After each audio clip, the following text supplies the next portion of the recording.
Mean राशि के जातकों वर्ष 2025 के अंतिम 2 महीने 11 नवंबर से ये 2 महीने आपके लिए जीवन में काफ़ी कुछ यहाँ घटित होगा जो आपके आने वाले वर्ष 2026 की नींव रखेगा। क्या घटना घटित होगी इन 2 महीने में और क्या परिवर्तन असर आपके जीवन में होगा, चलिए जानते हैं इस वीडियो के माध्यम से विस्तार से। मीन राशि के जातकों नवंबर के महीने में जैसे ग्रहों की चाल बनने वाली है आपके जीवन में कोई कमी नहीं रहेगी। जी हाँ, बिल्कुल सही सुना आपने और आज का भी यही टॉपिक है। तो चलिए जानते हैं इस वीडियो के माध्यम से कि मीन राशि के जातकों के लिए क्या परिवर्तन चेंज आपको अपनी लाइफ में देखने को मिलेगा। ऐसी कौन सी ग्रहों की चाल बनने वाली है जो आपकी लाइफ में चेंज लेकर के आएगी, या यूं कहें कि जो आपकी लाइफ को चेंज करके रख देगी। राधे राधे, मैं हूँ एस्ट्रोलॉजर नीलू चौधरी। मेरे चैनल ग्रहों की माया में आपका स्वागत है। मीन राशि के जातकों आप इसे अपनी चंद्र राशि, अपनी लगन के अनुसार और अपने नाम के पहले अक्षर के अनुसार देख सकते हैं। नवंबर के महीने में देखिए राहु का आधिपत्य राज शुरू होने वाला है और नवंबर के महीने में कई परिवर्तन आपको देखने को मिलेंगे। सूर्य शुक्र का राशि परिवर्तन, सूर्य का नीच राशि से उच्च में जाना, गुरु और बुध का वक्री होना, सबसे अहम राहु का जो अपने स्वयं के नक्षत्र शतभिषा नक्षत्र में ये प्रवेश करेंगे 23 नवंबर को। और दूसरा सबसे बड़ा परिवर्तन शनि देव का जो वक्री से मार्गी होंगे। इतने सारे प्लैनेटों का एक साथ परिवर्तन कोई सामान्य प्रक्रिया नहीं है यूनिवर्स में। सबसे बड़ा परिवर्तन तो राहु का है जो 23 नवंबर से 1 अगस्त 2026 तक ये अपने स्वयं के नक्षत्र में गोचर करेंगे। देखिए मीन राशि के जातकों गुरु वक्री हो रहे हैं और शनिदेव मार्गी हो रहे हैं और आप पर शनि की साढ़े सती भी चल रही है। साढ़े सती का दूसरा फेज आप पर चल रहा है, यानी दूसरा चरण। और शनिदेव आपके फर्स्ट हाउस लगन में ही वक्री चल रही हैं। शनिदेव जब फर्स्ट हाउस में वक्री होते हैं तो लाइफ में, जीवन में या यूं कहें कि जीवन के हर क्षेत्र में परेशानियां, कठिनाइयां, रुकावटें आती हैं। चाहे आपकी पर्सनल लाइफ आप देख लीजिए या अपनी प्रोफेशनल लाइफ आप देख लीजिए, डेफिनेटली एक टेंशन आपको रही होगी, काफी टाइम से चल रही होगी और अभी कुछ दिन तक और चलने वाली है। चाहे वर्क प्लेस पर या चाहे आपकी हेल्थ हो या स्वयं आपकी पूरी पर्सनैलिटी, कठिनाइयां आती ही हैं। वो भी शनि वक्र हैं। वक्र होकर शनि का चेष्टा बल बढ़ जाता है। शनि देव मार्गी होने जा रहे हैं 28 नवंबर से और शनि की साढ़े सती तो आप पर देखिए प्रभावी रहेगी, ये तो हटने वाली नहीं है। लेकिन शनि के मार्गी होते हुए काफी हद तक आपको राहत देखने को मिलेगी। आपके भाग्य भाव 9th हाउस में मंगल अपनी स्वयं की राशि वृश्चिक राशि में विराजमान है और उनकी युति 16 नवंबर को होगी सूर्य देव के साथ। सूर्य प्रवेश करेंगे आपके भाग्य भाव में। ये आपके लिए देखिए काफी बेहतरीन पोजीशन रहेगी। सूर्य मंगल की युति आपके जीवन से समस्याओं को काफी हद तक समाप्त करेंगी और आपको काफी हद तक राहत देखने को मिलेगी। मीन राशि के लिए मंगल योग कारक ग्रह हैं और ज्योतिष के अनुसार सूर्य और मंगल दोनों मित्र हैं गुरु बृहस्पति के। मीन राशि के जातकों आपकी राशि के स्वामी गुरु बृहस्पति उच्च अवस्था में आपके 5th हाउस में और 11 नवंबर से देखिए ये वक्र हो चुके हैं। वक्र अवस्था में गुरु बृहस्पति को भी देखिए काफी चेष्टा बल इनको प्राप्त हो गया है, यानी गुरु बृहस्पति आपके काफी स्ट्रांग स्थिति में है।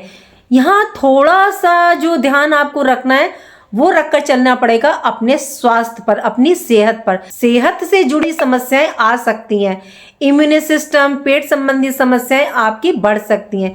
खान पान का देखिए ध्यान रख करके चलिएगा। आपको डायबिटीज है, बीपी प्रॉब्लम है तो ये बढ़ सकती है, बहुत सतर्क रहिएगा।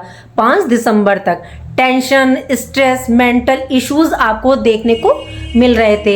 एंजाइटी, डिप्रेशन या वर्क प्लेस पर कोई इश्यू था तो अब इन परेशानियों से आपको निजात मिलेगी। आप पॉजिटिविटी को अपने अंदर अब महसूस करेंगे। इसका सबसे बड़ा कारण ये भी है कि आपके भाग्य भाव के स्वामी अपनी स्वयं की राशि में है तो भाग्य का साथ, कार्यों में रुकावट, जो परेशानी चल रही थी वह दूर होगी। 9th हाउस आपका सबसे ज्यादा मीन राशि वालों स्ट्रांग हो रहा है और 16 नवंबर के बाद तो ये और भी ज्यादा स्ट्रांग हो जाएगा और पॉजिटिव रिजल्ट आपको प्राप्त होंगे। आपकी समस्याओं को ये हल करेंगे, उसके लिए रास्ते निर्मित करेंगे। देखिए शनि की साढ़े सती चल रही है तो आपको 60% राहत मिलेगी। थोड़ी थोड़ी परेशानी मतलब कहीं ना कहीं आपको देखने को मिलती रहेगी। शनि की साढ़े सती का सेकंड फेज है, तो इसके लिए तो देखिए आपको उपाय करके तो जरूर जो है चलना पड़ेगा। बात करें आपके कैरियर की, जॉब की, तो राहु आपके 11th हाउस में काफी स्ट्रांग पोजीशन में है। तो विदेश रिलेटेड गतिविधियां या विदेश से जुड़े प्रोजेक्ट आपको मिल सकते हैं, क्योंकि 23 नवंबर के बाद राहु काफी दिग्बली अवस्था में आ रही हैं और 12th हाउस विदेश संबंधी कार्यों का ही होता है और राहु को विदेश का योग कारक ग्रह माना जाता है। तो राहु काफी पॉजिटिव रिजल्ट यहाँ प्रदान करेंगे। जॉब की दृष्टि से या एजुकेशन की दृष्टि से आप जाना चाहते हैं विदेश, तो बहुत उत्तम योग बन रहे हैं।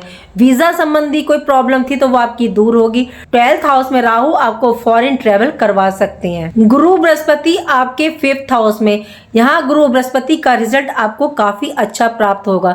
तो भाग्य का साथ तो आपको देखिए पूरा पूरा प्राप्त होगा। आपको अपने जॉब में, वर्क प्लेस पर, प्रोफेशनल लाइफ में आपको गुरु बृहस्पति का सपोर्ट प्राप्त होगा। पिछले कुछ समय से आप जो थोड़ा सा मतलब कंफ्यूजन की स्थिति में थे, कोई डिसीजन आपका क्लियर नहीं हो पा रहा था या आप ले नहीं पा रहे थे, तो गुरु बृहस्पति अब आपको सही दिशा प्रदान करेंगे। अब आप सही दिशा पाथ पर आगे बढ़ेंगे। देखिए काम का बोझ या जिम्मेदारी आप पर से कम नहीं होगी। वर्क का प्रेशर अभी भी आप पर रहेगा। इसकी वजह है शनि की साढ़े सती, वो भी आपके 1st हाउस में, यानी आप पर प्रेशर तो रहेगा ही। दूसरी बात, आपके कर्म भाव, कैरियर भाव के स्वामी वक्री हुए हैं, तो कार्य की दृष्टि से यात्राएं भी आपको करनी पड़ सकती हैं। इसके साथ साथ आपको जॉब में तरक्की, प्रमोशन, सफलता के योग ये निर्मित करेंगे देवगुरु बृहस्पति। यदि आप चेंज करने की सोच रहे हैं तो 5 दिसंबर के बाद डिसीजन लीजिएगा। देवगुरु बृहस्पति आपके 10th हाउस के स्वामी होकर के आपके 5th हाउस में वक्र अवस्था में विराजमान है।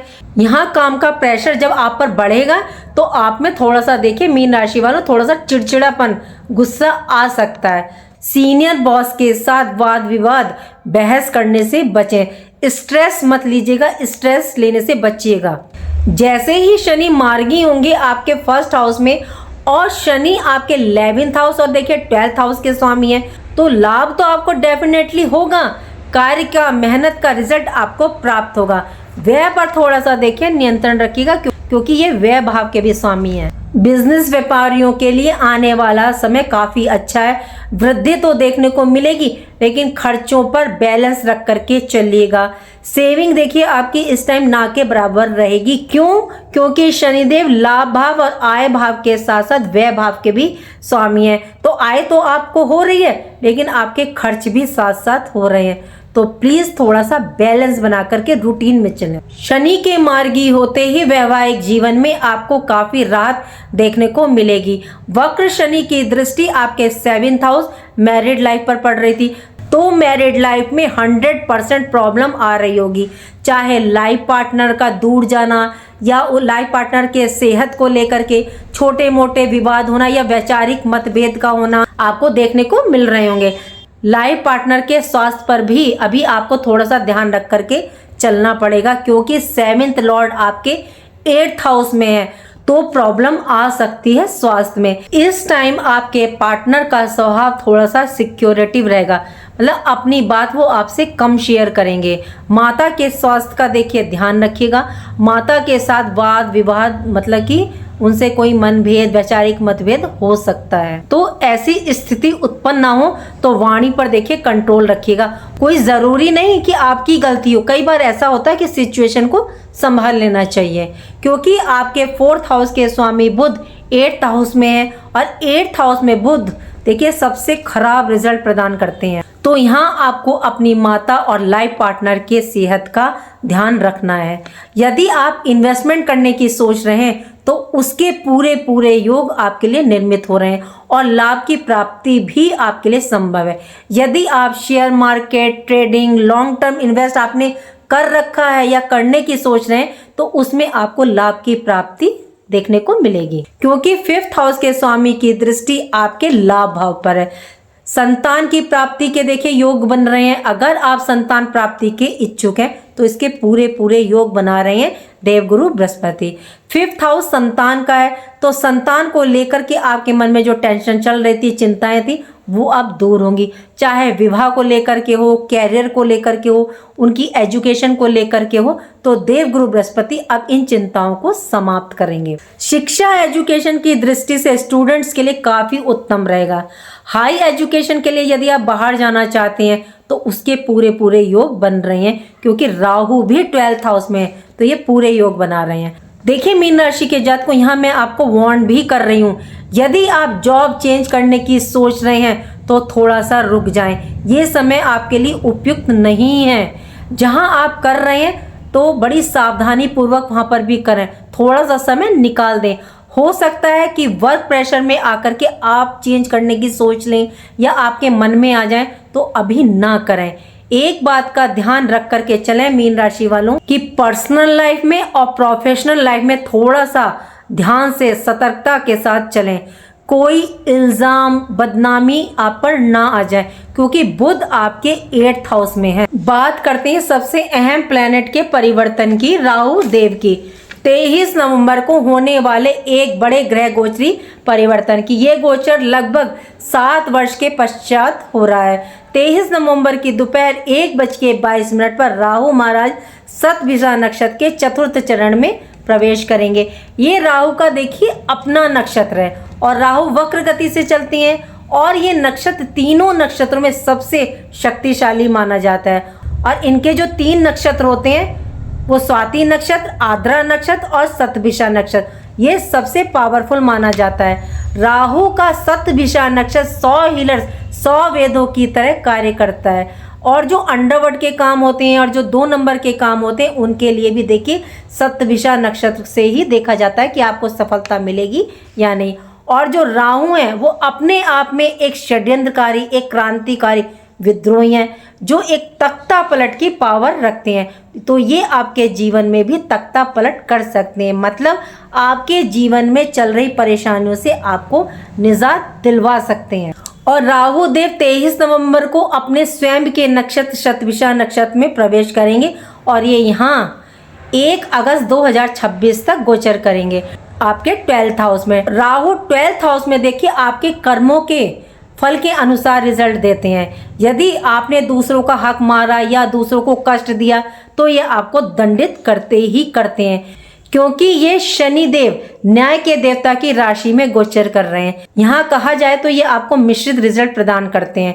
जो जातक शुभ कार्य करते हैं, अच्छे कार्य करते हैं, उनको तो देखिए ये ऊंचाई तक ले जाने का कार्य करते हैं। विदेश यात्रा, विदेश में सेटलमेंट के योग ये निर्मित करते हैं। PR अप्रूवल करवाते हैं। एक्सपोर्ट इंपोर्ट का बिजनेस व्यापार है तो उसमें आपको तरक्की, ग्रोथ आपको देखने को मिलेगी।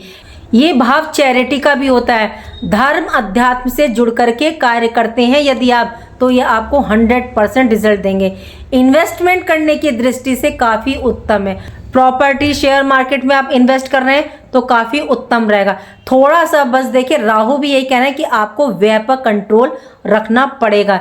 यदि आप सरकार रिलेटेड टैक्स बचाते हैं, चोरी करते हैं, गलत राह, गलत संगति की ओर जाते हैं, तो फिर ये आपको दंड देंगे ही देंगे। या मैरिटल अफेयर्स हैं तो उनसे बच करके रहिएगा, आप फंस सकते हैं। देखिए बुध भी आपको 8th हाउस में आकर के यही बात कह रहे हैं, यहीं आपको सतर्क कर रहे हैं। स्वास्थ्य पर विशेष ध्यान रखिएगा। कमर के रोग, पैरों के दर्द या पैरों में चोट लगना जैसी समस्या आ सकती है, या आंख संबंधी, आंखों में कोई प्रॉब्लम देखने को मिल सकती है, तो सतर्क रहिए, ध्यान रखिएगा स्वास्थ्य का। 12th हाउस के राहु के शुभ रिजल्ट प्राप्त करने के लिए आप गलत संगति, शॉर्टकट रास्ते को आप छोड़ दें, ये रास्ता आप ना लें। तो दान पुण्य करें, धर्म अध्यात्म से जुड़ करके रहें, तो राहु आपको बिल्कुल भी माइनस नेगेटिव रिजल्ट नहीं देंगे। देखिए यहाँ राहु को समझना 12th हाउस में बहुत आवश्यक है, अन्यथा ये हमारे जीवन में एक बड़ा खेल खेल जाएंगे। तो यहाँ आप राहु के शुभ रिजल्ट प्राप्त करने के लिए इनके उपाय करके ज़रूर चलिएगा। देखिए मैं कुछ उपाय बताती हूँ, आपके लिए जो पॉसिबल हो वो कर लीजिएगा। अगर आप इनके लिए गोमेद रत्न पहनना चाहते हैं तो राहु के लिए आप पहन सकते हैं। दूसरा ये कि आपको इनके मंत्र का यदि जाप कर सके तो शनिवार या बुधवार को स्टार्ट कीजिएगा। ओम रांग राहवे नवे का जाप कीजिएगा। 11, 21, 31, 51, 108 आप जितना करना चाहें कर सकते हैं। दूसरा उपाय है कि 1 जटा वाला नारियल लें और 11 साबुत बादाम लें, उसको काले कपड़े में बांध करके जल प्रवाह करें, यदि आपके घर के आसपास कहीं जल प्रवाह है तो। तीसरा उपाय, आप सप्तधान्य सप्तनाजा का दान कीजिए, मतलब 7 प्रकार के अनाज का दान कीजिए या किसी ज़रूरतमंद को दीजिए। चौथा है कि मैं कहती हूँ ना, शिव हैं तो हमारी हर समस्या का समाधान है। आप शिवलिंग पर जाएं, 1 लोटे जल में गुड़, शहद, शक्कर डाल के सफ़ेद तिल ज़रूर डालें और पुष्पों की माला अपने हाथों से बना के शिवलिंग को अर्पित करें और जो जल है वो उनको अर्पित कर दें शिवलिंग पर। यदि आपको कहीं दिव्यांग मिल जाए या आपको सफाई कर्मचारी मिल जाए तो आप उनको दान करते रहिए, कोई हेल्प मदद करते रहिएगा।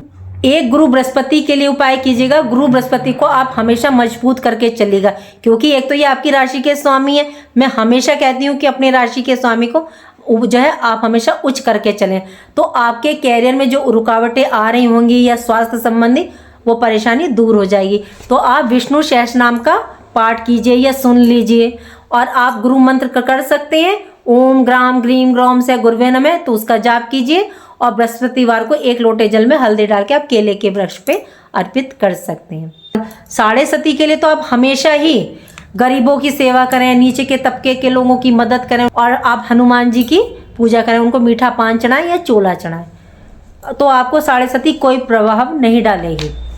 उम्मीद करती हूँ कि जो जानकारी मैंने आपको दी वो आपको पसंद आई होगी। पसंद आई है तो लाइक कीजिएगा, कमेंट बॉक्स में हर हर महादेव लिखिए और मेरे चैनल ग्रहों की माया को सब्सक्राइब कीजिए। राधे राधे, जय माँ बाबा।